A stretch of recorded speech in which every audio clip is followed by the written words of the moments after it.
قال المصنف رحمه الله تعالى ونفعنا به وبعلومه في الدارين آمين. Al-fasl tsalitsu fil ghadabi, masih membicarakan pasal yang ketiga pada menyatakan marah.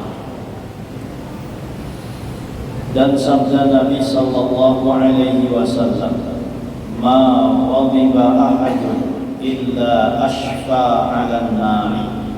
Artinya tiada marah seorang melainkan hampir ia atas api neraka jahanam.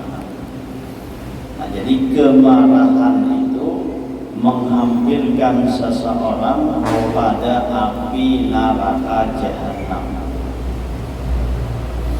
Coba perhatikan orang yang marah, orang yang sangit ini, mukanya habang, ya, awaknya panas sampai ke kepala otaknya panas. Nah, itu menandakan bahwa kemarahan itu adalah sesuatu yang panas, seperti dilaksanakan api, seperti laksana api.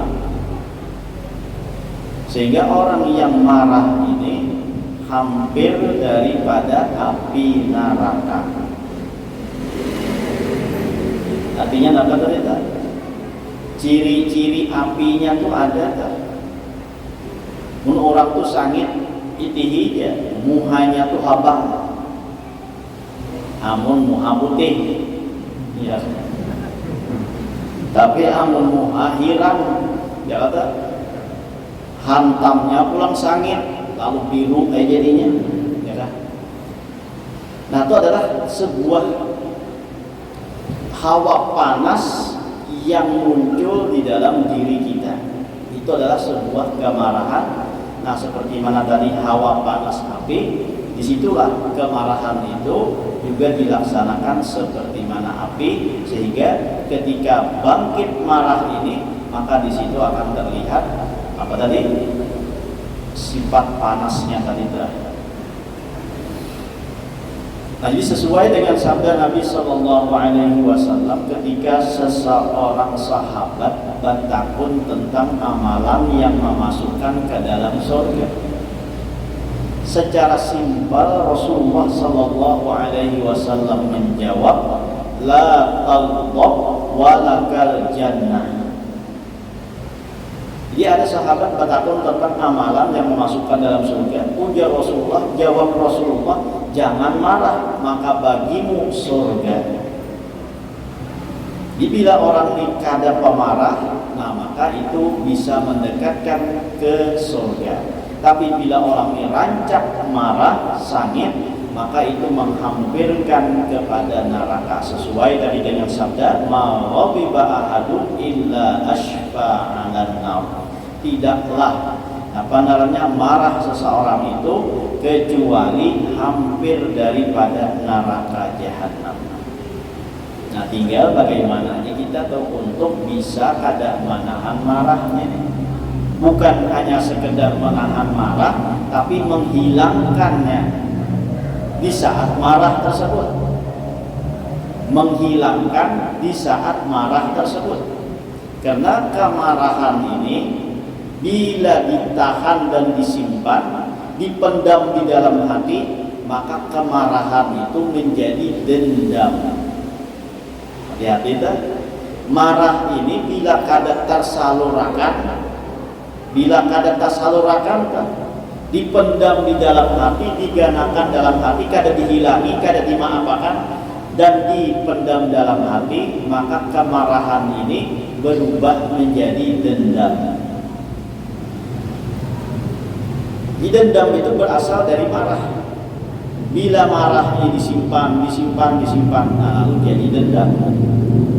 Maka orang yang dendam ini nanti membalasnya itu di saat orang yang dimarahinya atau didendamnya itu lengah, kada kawa apa-apa. Nah, saat itulah dia akan melaksanakan menuntaskan dendamnya tersebut. Jadi jangan ada dalam hati kita ini memendam rasa marah nang kada kita hilangkan. Jadi bila ada kita merasa marah dengan orang lain, nah langsung maafkan dan langsung kita hilangkan, jangan kita pendam. Karena bila dipendam kada tahu jadi dendam. Jadi kita harus bisa menahan marah, artinya kada melampiaskannya dan bisa memaafkannya. Orang yang bisa menahan amarahnya inilah yang disabdakan oleh baginda Nabi Muhammad SAW, orang yang paling kuat. Orang yang kuat itu adalah orang yang bisa menahan marah. Artinya kada melampiaskan kemarahannya tersebut dan tidak memendam kemarahan itu lalu menjadi dendam. Itu adalah orang yang kuat.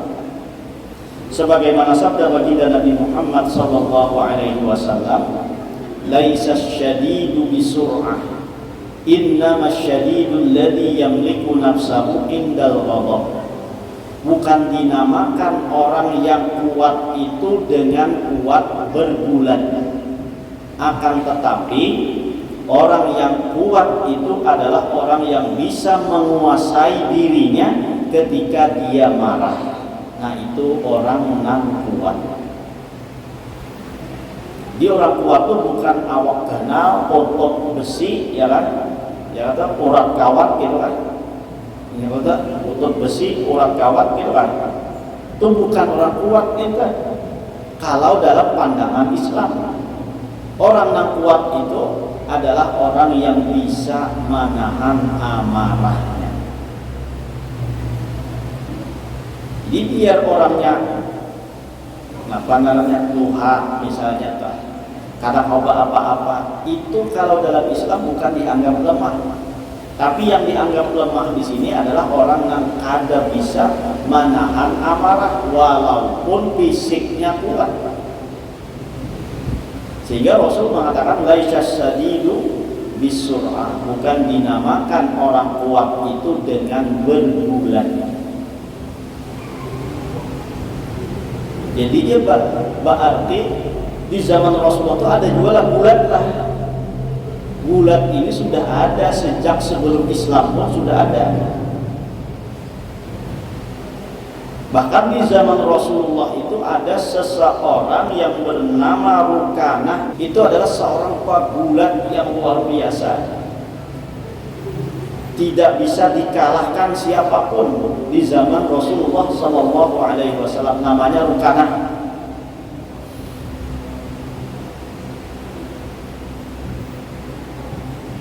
Lalu Rukanah ini datang lawan Rasulullah SAW, bahwa dia mengatakan, aku telah mendengar kabar tentang engkau membawa suatu agama yang baru. Aku bisa menerima agamamu itu asalkan kamu bisa mengalahkan aku berduel untuk bulan. Ujar siapa? Ujar Rukanah. Nah, jadi orangnya ganal, awak tinggi, besar. Ya ibarat kita tuh kan orang bulat tuh kayak apa tuh? Kayak sumo kan. Nah, buan sumo itu kan awak ganal. Itu bulat. Bulat itu adalah sebuah bela diri untuk mengalahkan musuh itu. Nah, benarnya dengan cara merubuhkan. Bila rabah ke tanah, nah maka orang itu kalah. Itu bulat caranya. Ini ditantang oleh siapa? Oleh Rukanah. Rasulullah ditantang oleh Rukanah untuk berbulan. Diladini oleh Rasulullah SAW. Ketika berbulan, Rasulullah bisa melumpuhkan dan merobohkan Rukanah yang ganal awak yang ada pernah kalah tadi. Sehingga Rukanah ini pun menyatakan kalah pada waktu itu, tapi dia mengatakan kada cukup sekali lagi. Mungkin itu keberuntungan ikan yang memadai. Sekali lagi, bila bujur-bujur aku bisa menerima apa yang engkau bawa tersebut. Tantangnya pula. Ketika berduel tadi pulang, dilumpuhkan dan dirubuhkan oleh Rasulullah Sallallahu Alaihi Wasallam. Rubuh pulang Rukanah. Tapi ujar Rukanah belum lagi, walaupun mengakui kalah sekali lagi. Bila ketiga kali ini aku mengakui kejujuran apa yang kau bawa tersebut. Berduel pulang sampai 3 kali, kalah pulang Rukanah. Nah, jadi Rasulullah itu pernah bergulat kan? Ya kan? Dengan siapa? Dengan Rukanah. Nang dilawani ini siapa? Nang dilawani ini adalah orang nang kada suah kalah, juara terus itu dalam bergulat. Artinya di zaman Rasulullah itu sudah ada gulat dan Rasulullah pun pernah bermain gulat tersebut. Lalu ketika Rukanah ini roboh, Rasulullah mengatakan, jika engkau mau menerima apa yang aku bawa ini, engkau lebih melihat sesuatu yang lebih dahsyat daripada ini. Ujar Rukanah, apa itu wahai Muhammad? Lalu Rasulullah Sallallahu Alaihi Wasallam mengiau pohon-pohon yang jauh, lalu pohon itu datang kepada Rasulullah tanpa kaki, bersujud di hadapan Rasulullah dan kembali ke tempat asalnya. Tempat asalnya di mana?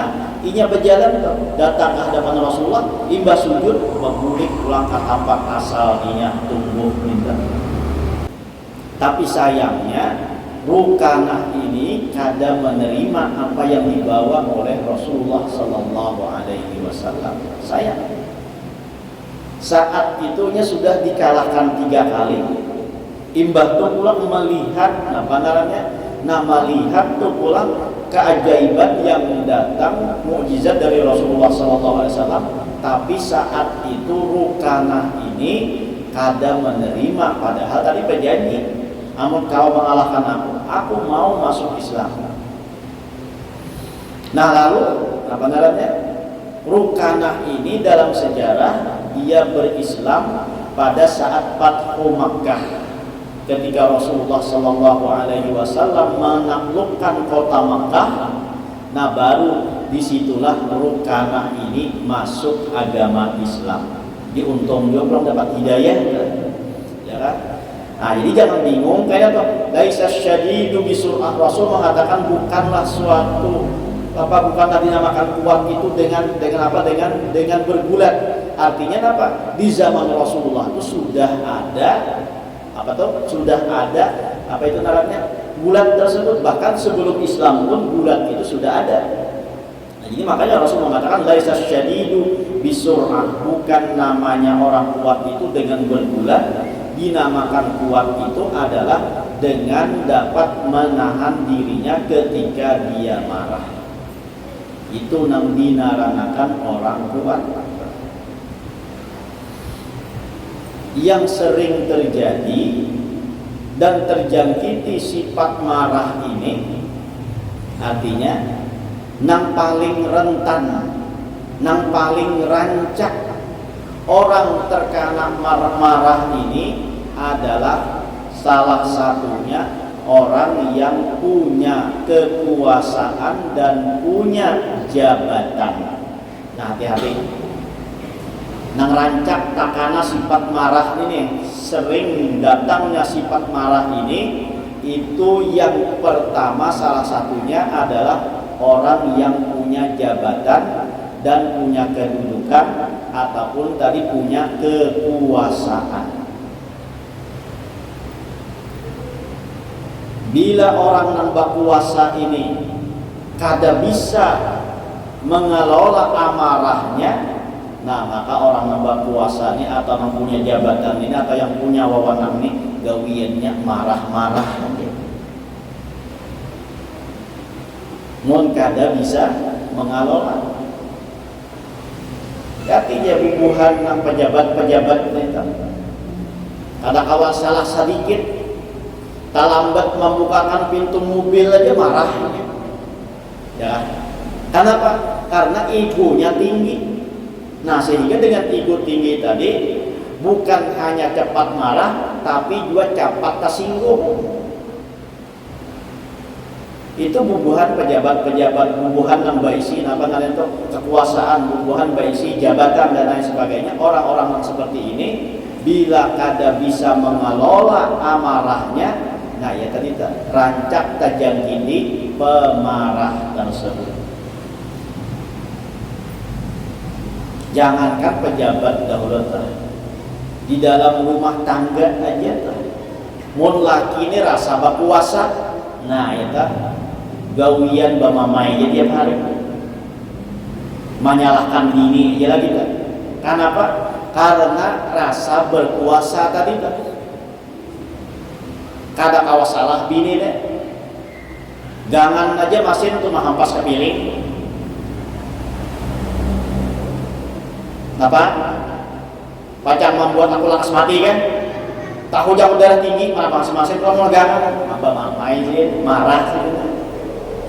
Itu jangan orang yang berisi jabatan tinggi atau wewenang yang luas dahulu. Dalam rumah tangga aja kan, bila kada bisa mengelola dan merasa tadi punya kekuasaan, punya jabatan, punya apa tadi, punya wewenang, nah itu bisa marah tuh kada terkendali, mon kada bisa mengendalikan amarahnya. Sangit dia lagi gawian tak? Karena kalau salah sedikit aja kita, lalu dia menyalahkan. Seorang tahu suap aja makan itu tak? Gangan hambar, gangan masin, bamamai. Kurang hendaknya tuh berterima kasih lawan bini itu. Nyaman benar, kamunya gangan piannya nih. Tapi mengkain nama gangan jangan terlalu banyak uyahnya, kan nyaman dulu didengar ini. Namun orang bisa mengelola amarah tadi kan. Tapi pun kada bisa mengelola amarah tadi ya, tadi mamai sampai mengapas piring gitu. Tuh orang kada bisa mengelola amarahnya karena merasa seorang jadi kepala keluarga, karena seorang merasa punya wewenang, karena seorang yang memberinya duit, saya kira inya manukan macam-macam, masak ini masak itu, kada nyaman, lalu merasa itu tersinggung, lalu merasa kada dihargai, lalu sebagainya dan marah. Nah itu tuh biasanya orang yang punya jabatan, baik orang punya jabatan yang luas atau dalam skala yang halus, maka bila kada bisa mengelola amarahnya, nah maka amarah itu akan timbul dan bisa sering terjadi marah-marah tersebut. Jadi yang paling rancak tentang takana sifat marah ini pertama tadi adalah orang yang punya jabatan, baik jabatan tinggi ataupun jabatan yang rendah. Pokoknya bila ada merasa dalam diri itu punya jabatan, nah ya kan, itu rancak marah. Kenapa? Bila kada tasarurakan, apa yang diinginkannya, apa yang dikehendakinya, kada terjadi. Nah itu bisa membuat orang tadi marah. Kada sesuai lawan inya, nah bisa marah saja. Di antaranya lagi adalah orang yang punya harta. Nah orang-orang sugih, hati-hati juga. Orang sugih ini bila kadang bisa mengelola amarahnya, salah sedikit juga, maka inya marah-marah juga biarnya. Orang sugih sama orang punya jabatan tadi. Egonya tinggi juga, lalu bisa tersinggung dan marah-marah. Nah itu adalah bila orang itu merasa punya harta banyak atau orang sugih tadi kan, itu dia sifatnya bisa pemarah bila kada bisa mengelolanya tadi kan. Kada salah sedikit karyawan itu, ya kan, kalambatnya datang tuh bisa dimamai sedikit. Salah sedikit aja tuh dimamai sedikit dan macam-macam, ya kan? Tuh orang sugih gitu juga kegawian. Bila kada bisa mengatur apa namanya kemarahannya tadi itu, bila kada bisa mengelola kemarahannya tadi itu. Tuh nang sugih-sugih, hati-hati tuh, ya kan? Jangan sampai apa namanya? Jangan sampai kada bisa mengelola amarah tadi itu. Bahkan kadang orang sugih ini perintahnya tuh harus dilaksanakan sama orang punya jabatan. Bila terlambat perintahnya dilaksanakan tuh marah tuh ini. atau tidak sesuai dengan kehendaknya, marah darinya. Bahkan kadang kehendaknya itu A, B, G, kadang mengubah, kadang tuh orang sugih gitu. Oh, suaka bakawan orang sugih. Mau kada jadi orang sugih itu bakawan orang sugih barang suaka, ya kan? Itu aja sifatnya kan. Orang sugih itu bila hujannya ini tukang sudah. Kayak apa kan? Ya kan? Kayak apa kan caranya? Kada tahu ya pokoknya nah itu sudah. Apa yang dikehendakinya? Kada mengubah. Bila tak ubah itu apa yang dikehendakinya? Nah lalu marah atau jadiannya gawiannya kan? Itu bila kada bisa mengelola kemarahan tadi kan. Itu nang rancak tajian kita itu. Jadi orang nambah isi jabatan, orang nambah isi kekayaan, itu adalah orang yang sering terkena apa namanya terjangkiti sifat marah nih. Ya macam-macam lagi banyak, pokoknya bisa aja dari basic apa tadi basic jabatan tadi ataupun basic duit tadi itu bisa aja lagi mencontohkan ke lain-lain kemana-mana ini aja kan. Jadi yang paling rancak nang dua nih ya, nah itu harus bisa dikelola, jangan sedikit-sedikit kita marah. Menurut Imam Mulun pulang nang rancak marah-marah ini supir tuh hati-hati juga. Langsung mati dia. Ada jalan juga kan ada tuh pokoknya siapa-siapa dia lah. Ya kan bisa nyopir mobil kan. Nah, atau nyopir nyetir kendaraan itu hati-hati mungkin kada bisa membawa hati, bisa marah-marah juga. Nah, nyopir ada nama lingus, dia menyalip, mau ini aja. Menyalip aku, mun kada bisa mengelola itu, mun kada orang yang penyabar itu, lalu menjejak gas saya juga. Apalagi kalau dilihat tuh mobilnya, mobil Tuhan, mun seorang anom mobilnya tak, ya kan? Membaca mobil 85 ini menyalip aku lah, nah, ya kan? Awas nih kamu, pesalip tukang juga, nah lalu lagi tuh di jalan itu, bak kebut-kebutan jadinya. Kenapa? Karena kada bisa menahan amarah tadi. Bahkan orang di mamai ini orang kada mendengar ya teh. Biar bocah bungol kasa tua kada mendengar ya dari mananya, tapi rasa puas tadi kan. Ya kan? Rasa puas nah jadi hati-hati kan. Itu nah membuat orang marah jadinya. Ya, kendaraan titit masih aja kada mau minggir, mau nenek tuli kenapa kan? Ya kan? Atau bisa juga hati-hati juga kita. Ini bak kendaraan yang kada bisa bawa hati dan kita bisa tapanasi juga, bisa marah-marah juga. Apalagi jalan berlubang, nah, sebelah berlubang sebelah kada. Nah lalu nang sebelah ini ambil jalan yang berlubang nang kada tadi. Padahal ini jalan seorang kada bersabar bisa-bisa menyumpah juga. Ambil jalan boleh nih. Anaknya nyaman aja.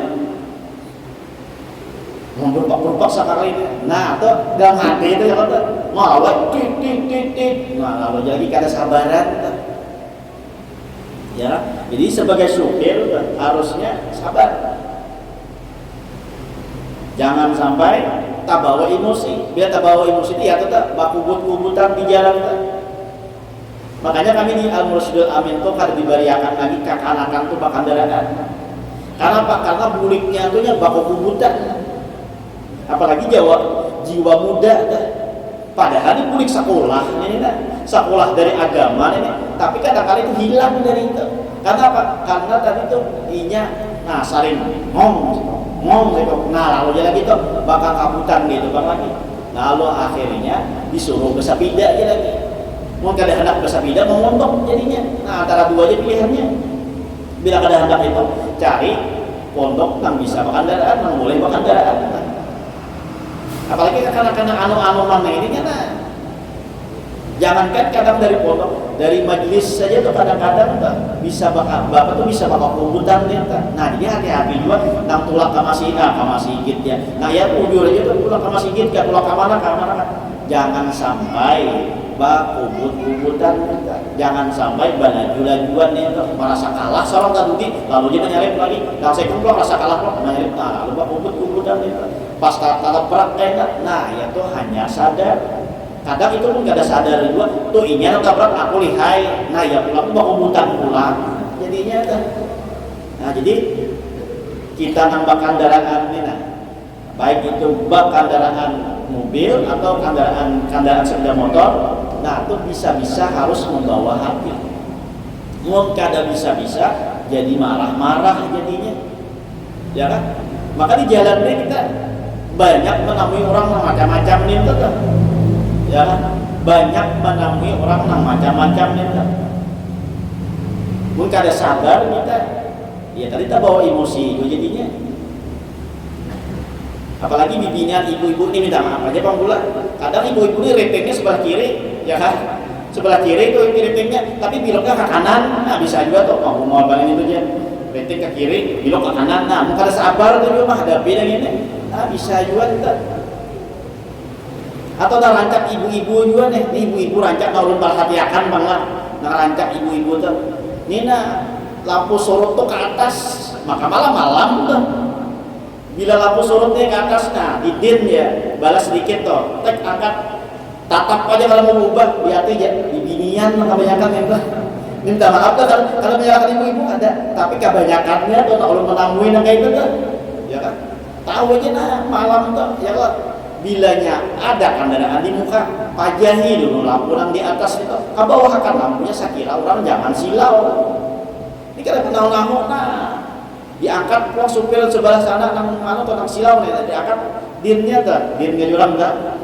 Diangkat lampu sorotnya ke atas akan nah, memadai itu lampu piat di atas gitu nah. Jadi kan diangkat sedikit ke bawah kan pulang enggak.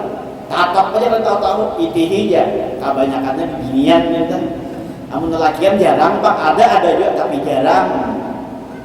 Makalah punya kenal itu apalah ya udah orang silau. Nah ini hati-hati dulu ya apa kendaraan itu jangan mau membuat orang marah, dan nang si pengendara yang lainnya pun jangan terpancing emosi ya. Nah itu rancak marah-marah menurut hikmat ulun dari itu. Bila nyawa kendaraan baik mobil ataupun sepeda motor, nah harus bisa menjaga hati.